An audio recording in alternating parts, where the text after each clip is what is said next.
Hello, this is Christine Binger with my AEP 858 Module 12 video.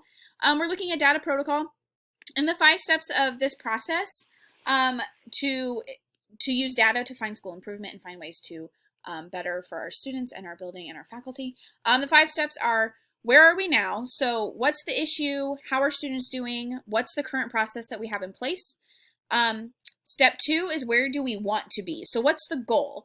If this is where we are, what's the hope to be at the end of this process? Or where do we hope to achieve to be at the end of the year or 2 years, whatever the time frame is? Step 3, how did we get to where we are? So what are the issues that are causing us to be where we are? Where are the gaps? Where are the problems?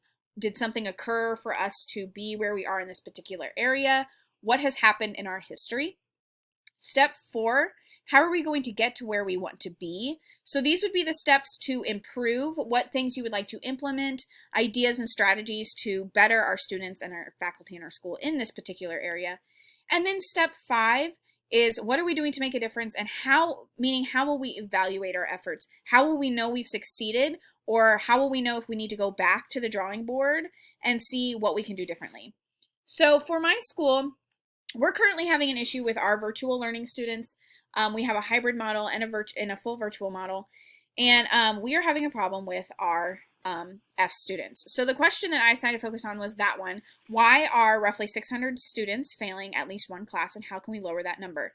I decided to take this approach because this is what my administration is dealing with, and I feel like I wanted to better analyze their processes and how they came to this conclusion based on the information that I'm aware of.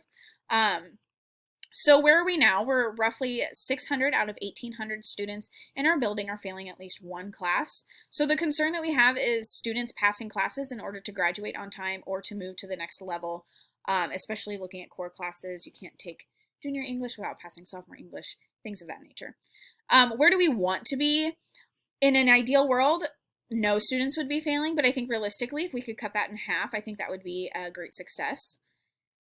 How did we get to where we are? Well, many students are missing assignments resulting in these grades. The COVID is a large factor when students get sick or have to quarantine. We are not able to keep track of them as well. Additionally, the hybrid virtual model that we have in place, students are able to switch back and forth between the two models freely, so that causes some problems. So how are we going to get to where we want to be? The steps that we've taken so far to adjust workload and expectations for students, as well as minimum grading policies, which is not necessarily something I agree with. There's something that we are considering doing in order to see if something such as zeros are not acceptable, but you can give a 50% if a student didn't do an assignment, to see if closing that 50% gap to a 10% gap to a passing grade could help our students. And then we've increased parent contact and implemented home visits to check in on students who are virtual, who we are not hearing from or seeing in any of our virtual classes. And so what are we doing to make it a difference? While we are still in this model, if the F list truly does decrease, then this model is working. However, the F list stays the same or increases, we will need to reassess what did work and what did not work. My concern is that this is not going to work. Because it's not teaching anybody anything, it's enabling something. However, that's also my teacher brain working.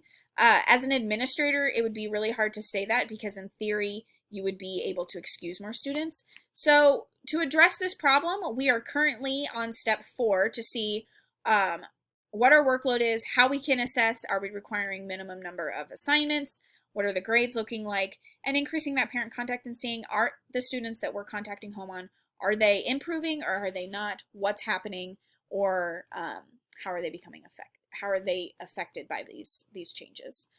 Thank you for listening. Have a great night.